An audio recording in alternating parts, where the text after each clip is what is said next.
Baik, pertama-tama marilah kita panjatkan puji dan syukur kehadirat Allah Subhanahu wa Ta'ala yang telah memberikan rahmat dan hidayahnya sehingga kita dapat melakukan presentasi pada hari ini. Sebelumnya, saya ucapkan terima kasih banyak pada dosen pengampu mata kuliah komunikasi dalam BK, yaitu Ibu Vina Dartina MPD yang sudah memberikan kesempatan bagi kelompok kami untuk melakukan presentasi mengenai hasil laporan observasi yang telah kami lakukan di SMP Negeri 1 Cimanggung. Perkenalkan, nama saya Intan Fitri Nur Aini bersama rekan-rekan saya, ada Kamila Hidayat, Ade Suci Mariani, kemudian Jian Aulia Ningrum, dan Faisal Azhar Fawas yang akan mempresentasikan hasil observasi di SMP Negeri 1 Cimanggung yang telah kami lakukan pada tanggal 24 Mei 2023. Baik, untuk mempersingkat waktu, pemaparan hasil observasi yang pertama akan disampaikan oleh Ade Mariani. Kepadanya saya persilahkan. Baik, terima kasih Intan. Bismillahirrahmanirrahim. Perkenalkan, nama saya Ade Mariani Siti Nur Aisyah, dan di sini saya akan menjelaskan terkait pentingnya komunikasi interpersonal, terkait pentingnya komunikasi bagi konselor dan layanan BK. Nah, jadi di SMP Negeri 1 Cimanggung itu yang pertama itu ada uh, konselor mengutamakan asas keterbukaan. Nah, apa sih yang dimaksud dengan mengutamakan asas keterbukaan? Jadi, di sini itu si konselor itu menciptakan suatu lingkungan yang aman dan terpercaya bagi konseli. Nah, jadi asas keterbukaan menekankan pentingnya konselor untuk terbuka, jujur, dan menerima klien tanpa prasangka atau penilaian. Nah, dengan mengutamakan asas keterbukaan ini, konselor itu dapat membangun hubungan yang positif dengan klien. Jadi terbuka. Nah, lalu yang kedua itu ada kemampuan listening konselor haruslah mumpuni. Apa sih yang dimaksud dengan kemampuan listening itu? Jadi listening atau mendengarkan itu merupakan kunci yang utama yang harus dimiliki oleh seorang konselor. Jadi seorang konselor yang baik harus bisa melibatkan diri sepenuhnya dalam proses mendengarkan dengan kehadiran dan perhatian yang penuh. Jadi misal kalau konselornya itu nggak ngedengerin cerita konseli itu tuh kan sama aja bohong gitu. Kita tuh ngerasa nggak dihargai, udah cerita tapi nggak didengerin. Jadi listening itu merupakan kunci utama dari seorang konselor. Lalu yang ketiga itu ada tanpa unsur keterpaksaan. Jadi di SMP Negeri 1 Cimanggung ini, seperti yang dibilang kemarin oleh guru BK-nya, jadi si seorang konselor itu datang aja tanpa ada keterpaksaan gitu. Di mana si individu ini tuh mencari konseling yang enggak, jadi tanpa disuruh gitu datang ke si konselor teh. Terus yang keempat, adanya kesediaan konseli untuk memperoleh layanan gitu. Jadi di sini tuh merupakan faktor penting dalam keberhasilan proses konseling karena semakin tinggi kesediaan eh, konseli, semakin besar juga peluang untuk mencapai perubahan positif dan pertumbuhan pribadi. Nah, lalu yang kelima itu ada konselor memiliki emosi yang stabil. Jadi ini tuh kayak misal uh, ada nih si konselor cerita masalah hidupnya, sedih banget. Terus si konselor ini tuh sampai nangis-nangis karena dengerin cerita si konselor itu kan nggak boleh ya, kayak waktu itu Bu Vina juga udah nerangin.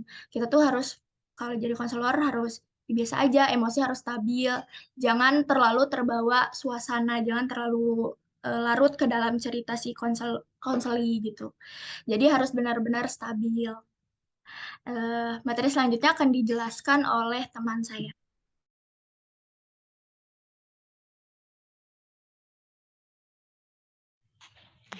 Baik, di sini saya akan memaparkan mengenai hasil observasi yang telah kami lakukan di SMP Negeri 1 Cimanggung terkait dengan peranan komunikasi verbal dan nonverbal. Nah, jadi komunikasi verbal dan nonverbal ini memiliki peranan yang sangat penting dalam proses layanan bimbingan dan konseling. Nah, karena kedua interaksi komunikasi ini merupakan titik awal bagi peserta didik untuk menanamkan kepercayaannya kepada konselor untuk dapat melakukan layanan konseling secara efektif. Nah, bentuk komunikasi verbal yang dapat dilakukan dalam proses pemberian layanan konseling, konselor itu bisa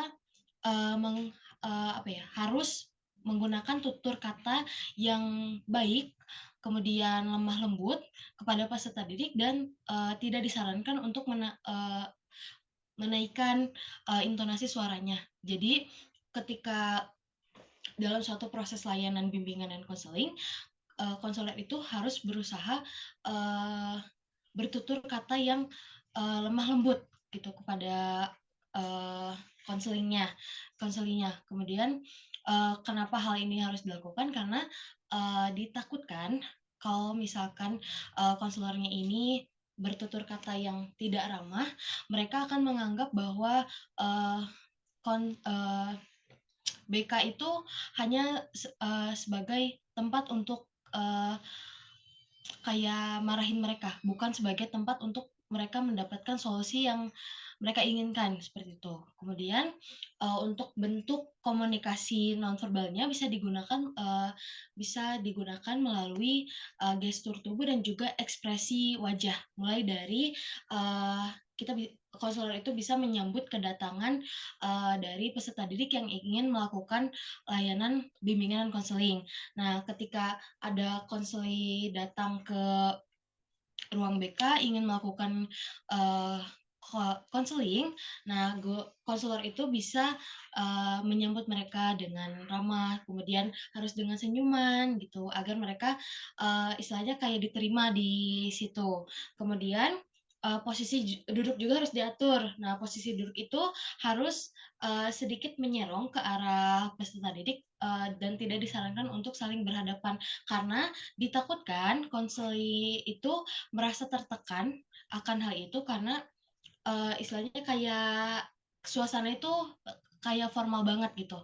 Nah, jadi disarankan untuk duduknya konselor itu duduk menyerong tapi tetap menghadap sama konselinya. Kemudian supaya konseli itu merasa diterima dan juga bisa istilahnya kayak ketika melakukan konseling dianya nyaman gitu dan semuanya jadi terungkap, nggak ada yang ditutup-tutupin lagi gitu. Nah, kemudian yang terakhir itu adanya gestur tangan yang diberikan ketika proses layanan terjadi. Namun perlu diingat dan juga diperhatikan setiap batasan-batasan bagian tubuh mana saja yang memang boleh dipegang. Nah, contohnya adalah ketika konselornya seorang wanita, kemudian konselingnya seorang laki-laki, batasan gestur tangannya itu hanya ketika memberikan dukungan lewat tepukan di punggung tangannya. Nah, misalkan lagi dalam keadaan terpuruk, kita bisa ngasih dukungannya lewat tepukan di telapak tangan mereka, kemudian dilanjut dengan memberikan motivasi lewat komunikasi verbal. Nah, contoh kasus lain, kalau misalkan konselornya perempuan, kemudian konselingnya juga perempuan, konselor itu bisa ngasih dukungan nonverbalnya itu lewat pelukan, karena kan istilahnya sama-sama wanita gitu. Tapi perlu diingat juga, kita nggak boleh sembarangan untuk langsung peluk dia, tapi kita juga harus tetap istilahnya minta izin sama dia apakah mau butuh pelukan atau tidak, kayak gitu. Itu sekian pemaparan presentasi dari saya. Selanjutnya akan dilanjut oleh teman saya.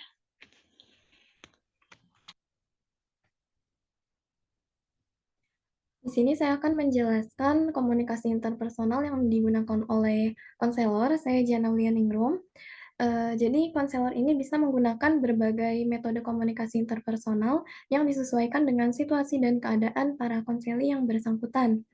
Nah, ada dua jenis komunikasi interpersonal yang paling sering digunakan, yaitu komunikasi verbal nonverbal dan komunikasi tertulis.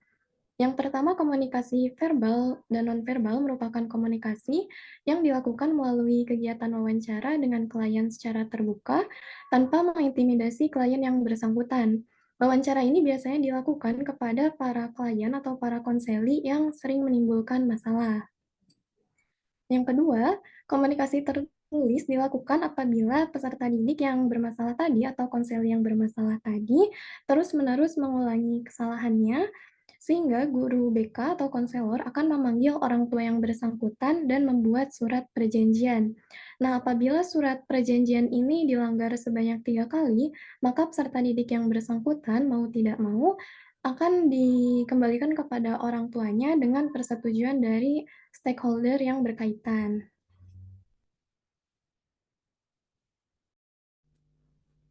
Oke, saya Faisal Azhar Fawaz. Saya akan menjelaskan tentang organisasi dengan seluruh stakeholder.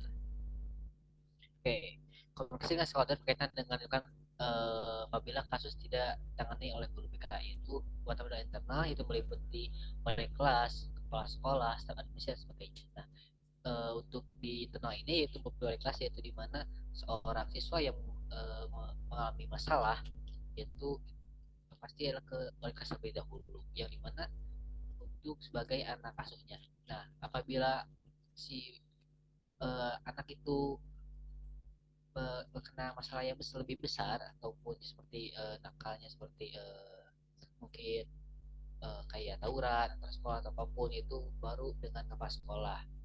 Nah, jika keuangan itu mungkin ke administrasi. Nah, untuk ada yaitu eksternal yaitu tentang meliputi psikolog, psikiater, bidan dan sebagainya. Nah, untuk psikolog yaitu mungkin ketika anak-anak yang terkena masalah mental mungkin atau mungkin ya stres atau karena apapun itu mungkin masalah keluarga atau apapun itu bisa alih tangan kasus pada yang lebih ahli.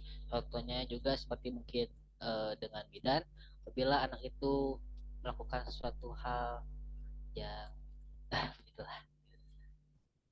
Lanjut. Saya Kamila Hidayat akan menjelaskan tentang media komunikasi atau inovasi yang digunakan oleh konselor dalam layanan bimbingan konseling di SMP Negeri 1 Cimanggung. Nah, seperti yang kita tahu bahwa penggunaan media dalam kegiatan konseling ini bukan suatu fungsi tambahan, tetapi sarana untuk membantu agar kegiatan bimbingan konseling ini lebih efektif. Nah, hasil observasi yang dilakukan di SMP Negeri 1 Cimanggung terkait dengan media alternatif yang digunakan untuk melakukan kegiatan layanan bimbingan konseling, selain dengan cara tatap muka, yaitu menggunakan platform Zoom Meeting, di mana dalam aplikasi tersebut dapat melakukan komunikasi tatap muka secara daring. Khususnya sangat digunakan pada masa COVID-19 kemarin, dan tidak hanya berupa bimbingan dalam kesulitan belajar, tetapi guru BK juga melakukan bimbingan karir, kepribadian, dan juga sosial untuk mengevaluasi siswa dengan tujuan mengoptimalkan hasil pembelajaran. Nah, selain itu, penggunaan media juga dapat meningkatkan efektivitas layanan bimbingan konseling dengan fleksibel. Sekian.